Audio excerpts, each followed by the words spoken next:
Salut tout le monde et bienvenue sur cette nouvelle vidéo sur la peinture des figurines du jeu Erune. Aujourd'hui on va s'attaquer au squelette. Et pour cela on va utiliser de nouveau les speed paint. Donc pour le squelette en lui-même je vais commencer avec du pallid bone. Donc c'est une couleur que j'avais déjà utilisée pour les ossements sur le socle des rats. Donc je sais qu'elle fonctionne bien pour les ossements.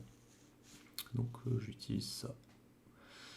Alors les squelettes ils sont un peu galères à peindre parce que c'est assez difficile de voir qu'est-ce qui est de l'os, qu'est-ce qui est du tissu, qu'est-ce qui est quoi. Au final je m'y suis repris un peu plusieurs fois avant d'être sûr d'avoir peint tous les morceaux d'os qui traînaient. Voilà, par exemple l'arrière de la jambe je l'ai pas en couleur os mais je reviendrai avec du cuir plutôt. Ah bah en parlant de cuir, on va faire du coup les cuirs en hardened leather, toujours en Army Painter Speed Paint. Donc là, il n'y a pas grand chose, hein, il y a juste le truc qui dépasse de la jambe. Il y a un morceau au bras aussi, et puis je vais peindre le bouclier dans cette couleur. Bon, au final, après avoir regardé les photos des whips, j'ai trouvé qu'il était un petit peu trop flashy, ce marron pour les cuirs. Alors je repasserai un petit peu de Wildwood plus tard dessus, pour l'atténuer un peu, parce que je trouvais que ça faisait vraiment point focal, alors que c'est pas du tout le but. Voilà, donc pour le bois, ça passe plutôt bien, donc on le met aussi sur le bouclier.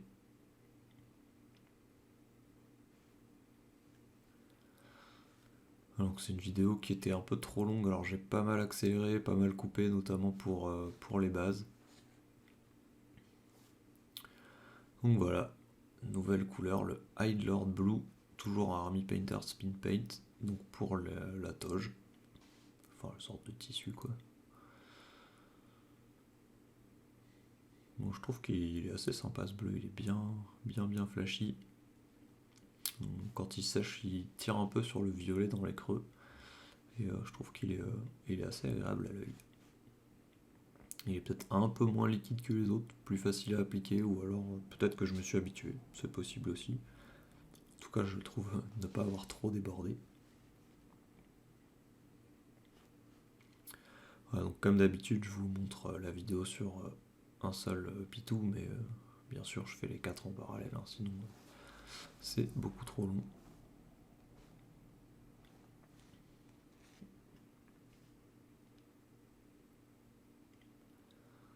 Voilà, là pareil, comme pour l'os, c'est un peu difficile de savoir qu'est-ce qui est du tissu, qu'est-ce qui est pas du tissu. Là, j'ai peint les sortes de trucs derrière, c'était peut-être des cheveux, je sais pas. Je l'ai pas en tissu, ça m'a pas choqué en tout cas.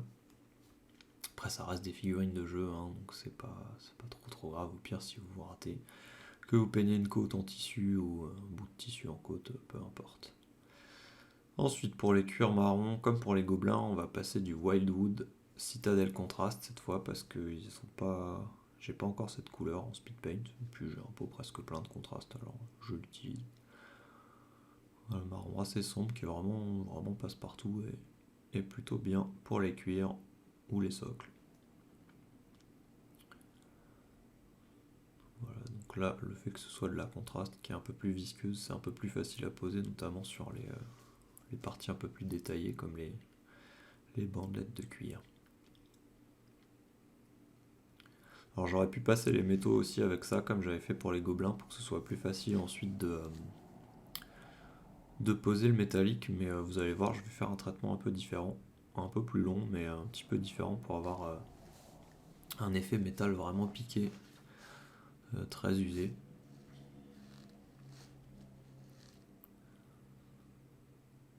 Voilà, donc on fait bien toutes les bandelettes de cuir qui traînent.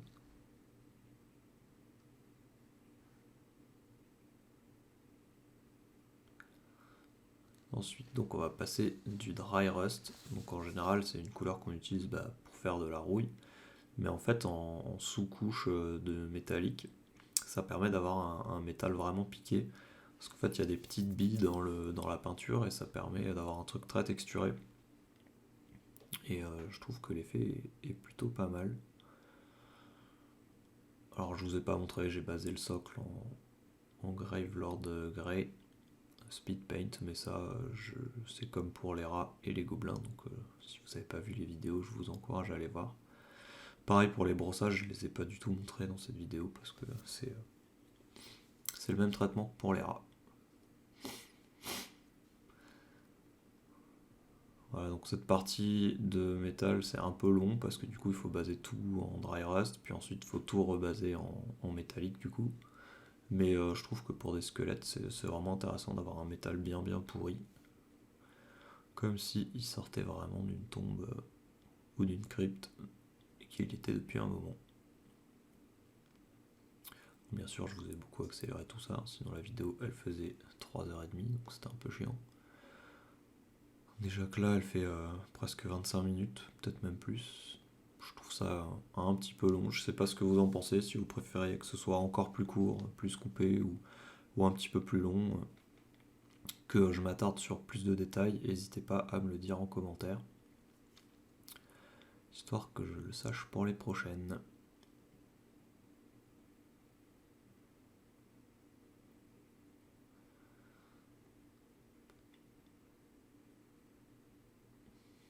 Voilà ce que ça donne. Donc vous voyez vraiment le relief, le piqué, une fois que c'est sec. Et du coup, on va pouvoir passer au métallique avec toujours du gunmetal. Donc là, pour l'instant, c'est toujours la même recette de métallique. Je fais gunmetal. Enfin, la même recette. Pas vraiment en fait, parce que je vais faire un lavis différent d'habitude, mais c'est toujours la même couleur de base. Pour l'instant, c'est une couleur assez sombre que je rehausse avec une couleur très claire, histoire de pas avoir besoin d'y passer trop de temps non plus. Donc voilà, là, pas la peine de trop diluer. J'aurais pu le faire en brossage à sec aussi, mais comme j'avais déjà basé tout le reste, j'aurais été un peu embêté en cas de dépassement. Mais c'est tout à fait faisable, surtout avec les aspérités du dry rust, ça aurait très bien marché.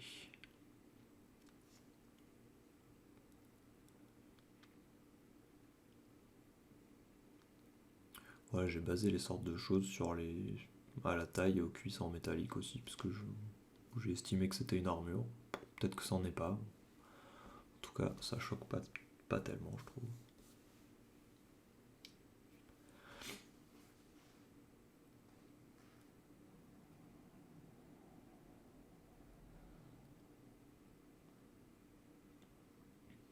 Donc là, vous pouvez voir l'effet piqué vraiment du métal.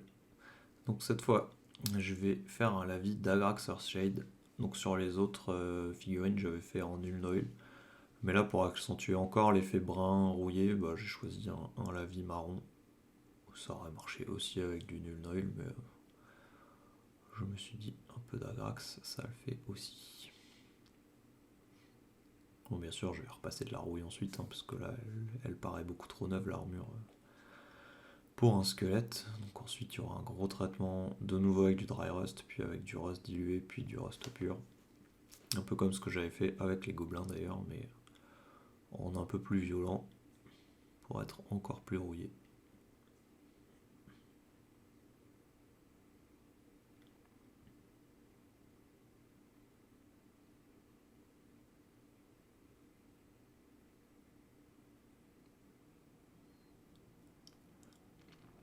Voilà, donc là on peut badigeonner.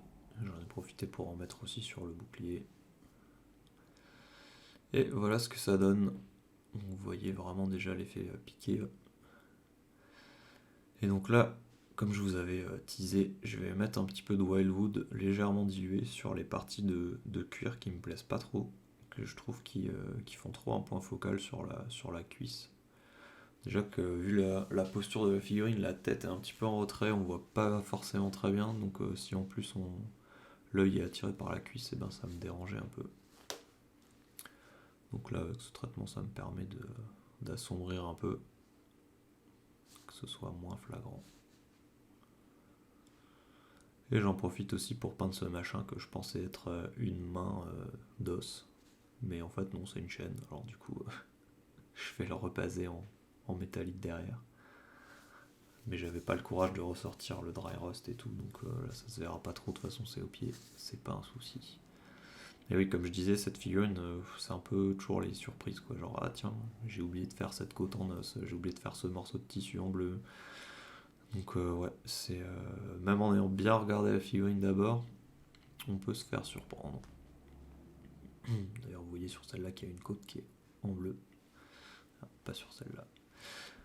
Donc pour le bleu, on va éclaircir en Deep Sky Blue Valero Model Color, donc une couleur très très claire par rapport au bleu de base, parce que encore une fois, je veux un truc très contrasté, pas forcément avec des dégradés très propres pour aller très vite.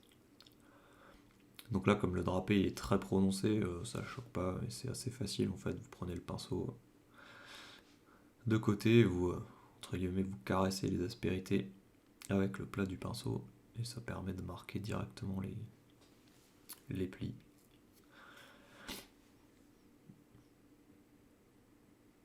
Voilà. Donc là pareil, je vous accélère un peu.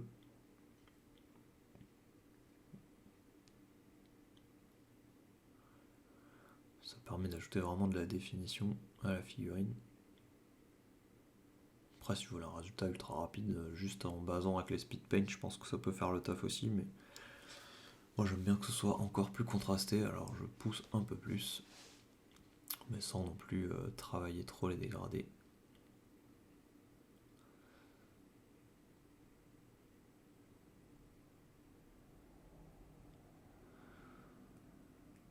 Hop, voilà. Je vous montre sur une deuxième figurine parce que je me rends compte que j'ai pas découpé cette partie.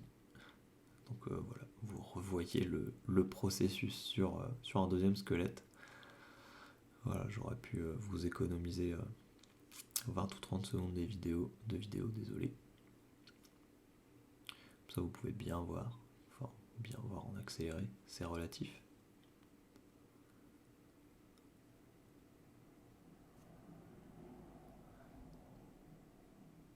Donc là bien sûr pour une figurine un peu plus poussée, j'aurais commencé par un dégradé avec un bleu plus foncé, puis j'aurais utilisé celui-là plus dilué, et ainsi de suite, mais là ça fait le taf pour de la figurine de jeu.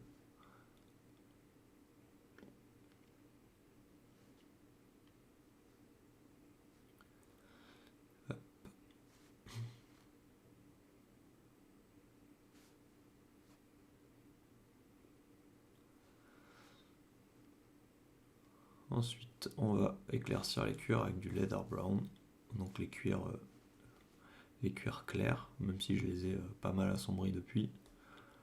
Voilà, là c'est vraiment juste pour mettre 2-3 petits points de lumière. J'aurais même pas été obligé au final. Pareil, je vais retravailler légèrement l'intérieur du bouclier et l'extérieur, mais c'est pas forcément nécessaire.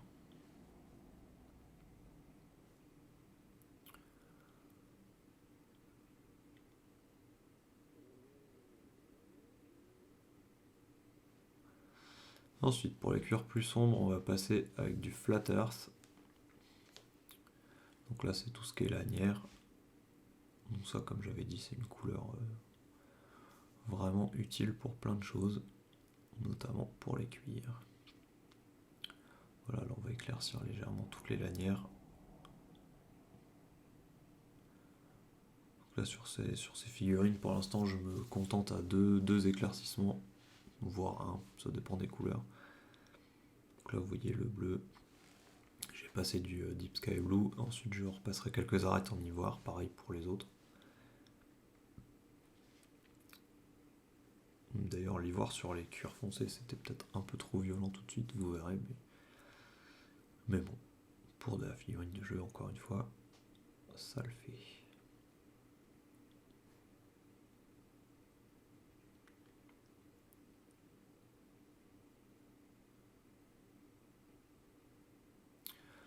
Ensuite je zoome un peu pour vous montrer les yeux. Donc pour l'intérieur des yeux, bon on aurait pu le laisser comme ça au final pour faire squelette ça passait, mais moi je voulais un truc un peu plus magique. Donc là j'ai mis du blanc tout bêtement dans les yeux. Donc vous le diluez un peu, ça permet que ça aille vraiment dans le creux complètement. Et ensuite, une fois que les yeux étaient bien blancs à l'intérieur, j'ai passé du Fluorescent Green de la gamme AK 3ème génération, qui sont pour moi les meilleurs fluos du marché, clairement, par rapport à ceux de Valero que j'ai trouvé vraiment mauvais. Donc ceux-là, ils sont vraiment top. Donc voilà, on en met juste sur le blanc pour faire un effet un peu magique. Si vous voulez voir le rendu des fluos, j'ai fait des bandes pour Mars Code Aurora où j'en ai utilisé beaucoup. Vous pouvez aller voir sur le blog du pain et des jeux. Je trouve que ça rend vraiment bien. Et forcément, ça réagit à la lumière noire. C'est un détail totalement inutile, donc parfaitement indispensable. Voilà, et ensuite, on va éclaircir à l'ivoire. Donc là, on va tout rééclaircir à l'ivoire, enfin par les métaux. Donc on va commencer par les ossements. Donc là, l'ivoire, ça passe bien par-dessus le palid bone. Alors, je sais pas si je l'ai montré. Il me semble que si après, mais je vais refaire un deuxième éclaircissement au blanc sur les os pour que ça soit un peu plus éclairci, mais je sais pas si ce sera vraiment flagrant. Voilà, c'est juste histoire de dire que sur les os aussi j'ai fait 2 éclaircies. Voilà, donc là pareil sur les côtes avec le plat du pinceau, ça le fait bien.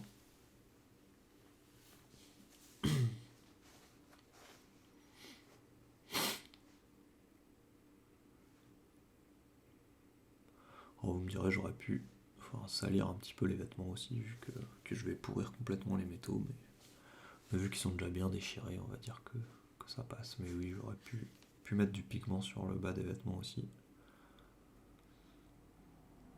Peut-être que je le ferai après le vernis, on verra. Mais en tout cas, ça apparaîtra pas dans cette vidéo, ça c'est sûr. Et donc voilà, ensuite, comme je vous disais pour le bleu, je mets quelques petits points encore sur des arêtes en ivoire, mais pas partout. Vraiment juste de fines lignes sur les points qui chopent le plus la lumière. Et pareil sur les cuirs.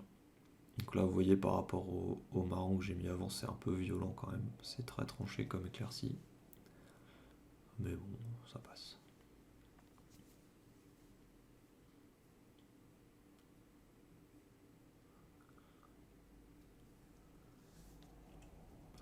Donc si vous avez vu les autres vidéos, il n'y a pas de surprise à ce niveau-là. C'est ce que j'ai fait aussi pour les gobelins et les rats.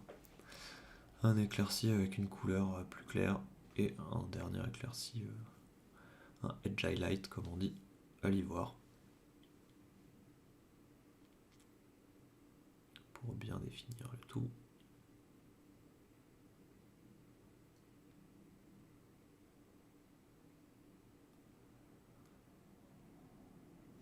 Bon, là, je vous ai accéléré le tout quand même, hein, parce que même moi, ça me paraît long pendant que je fais la voix off, donc...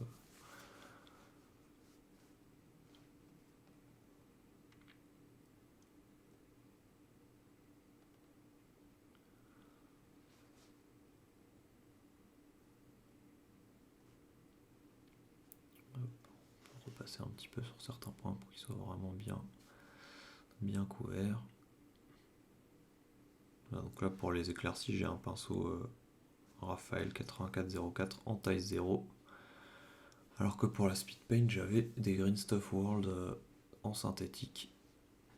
Mais bon, les synthétiques, les poils naturels pour les peintures très fluides ou les lavis, c'est vraiment pourri, je trouve, parce que ça les défonce à une vitesse ahurissante. Par capillarité, ça remonte dans la virole et ils tiennent vraiment pas longtemps. Donc pour les lavis, j'utilise soit des synthétiques, soit des naturels vieillissants, voire agonisants.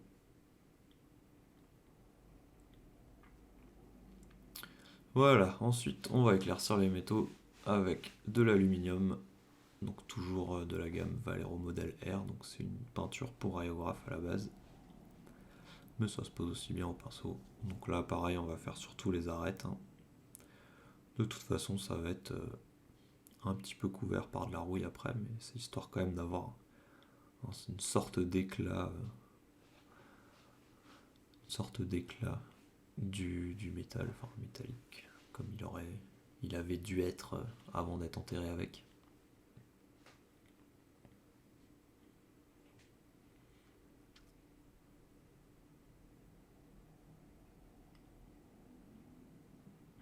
Voilà, faut y aller un peu doucement avec l'aluminium parce que comme c'est Une couleur d'aérographe, les pigments sont broyés très très fins et si vous en mettez trop, ça fait tout de suite splotch et vous avez un gros trait très clair.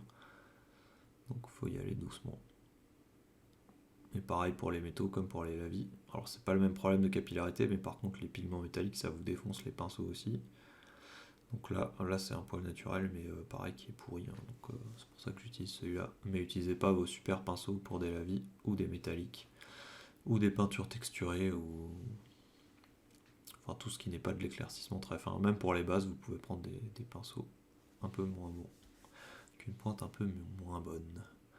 Voilà, ensuite sur les métaux, on va remettre du dry rust. Alors pas partout cette fois, hein, pas comme quand j'ai fait la base, mais on va tapoter un petit peu par-ci par-là, notamment dans les creux et là où vous pensez que la rouille devrait s'accumuler. Voilà, ça va matifier un petit peu le métal et ça va lui faire un effet rouillé assez sympathique. Voilà, c'est la même technique que pour les gobelins. Bon, les gobelins, il n'y avait qu'une petite épée et une chaîne, donc là vous pouvez voir le processus sur une grosse épée et un casque et des parties d'armure. Ce sera un peu plus visuel. Voilà, donc là, faut le tous, enfin, faut en mettre beaucoup, mais il faut pas en mettre trop non plus. Après, c'est selon le résultat que vous voulez, mais là, comme c'est des squelettes, j'en ai quand même mis pas mal, mais il faut quand même que le travail du métallique soit un petit peu visible en dessous, sinon ça servait à rien d'en mettre.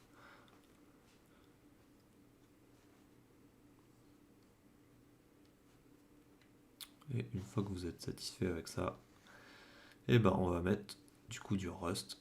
Donc pour le premier passage, on va bien le diluer pour qu'il s'accumule bien dans certains creux, mais qui marque pas trop, et que ça fasse vraiment un effet orangé un peu général.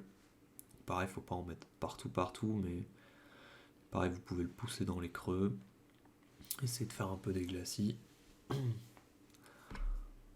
pour avoir un effet de rouille généralisé.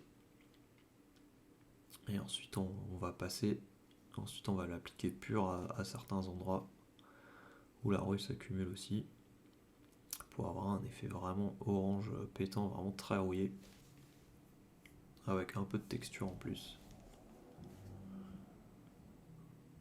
Voilà, on continue avec le dilué encore. Hop, sur l'épée on peut en balancer aussi.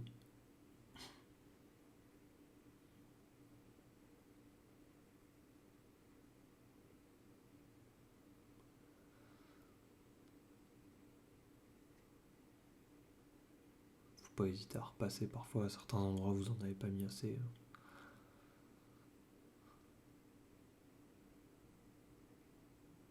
Voilà, et ensuite on va passer la couleur, on va tapoter le reste pur ou quasiment pur pour vraiment avoir des traces de rouille vraiment même en relief dans les creux, dans les coups. Vous voyez qu'à l'arrière du crâne il y a un creux comme s'il avait pris un coup d'épée, donc là pareil c'est des choses qui rouillent plus vite que les parties lisses où l'humidité et la saleté ne s'accumulent moins.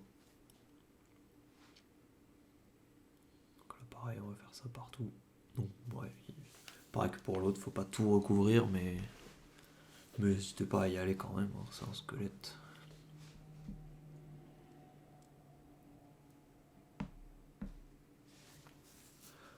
Et en plus là, avec le bleu, le orange, ça va très bien, c'est des couleurs complémentaires.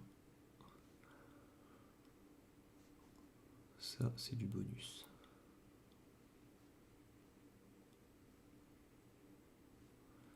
Hop, puis vous voyez vraiment, ça fait un relief comme ça, comme si le métal avait gonflé avec la rouille un peu.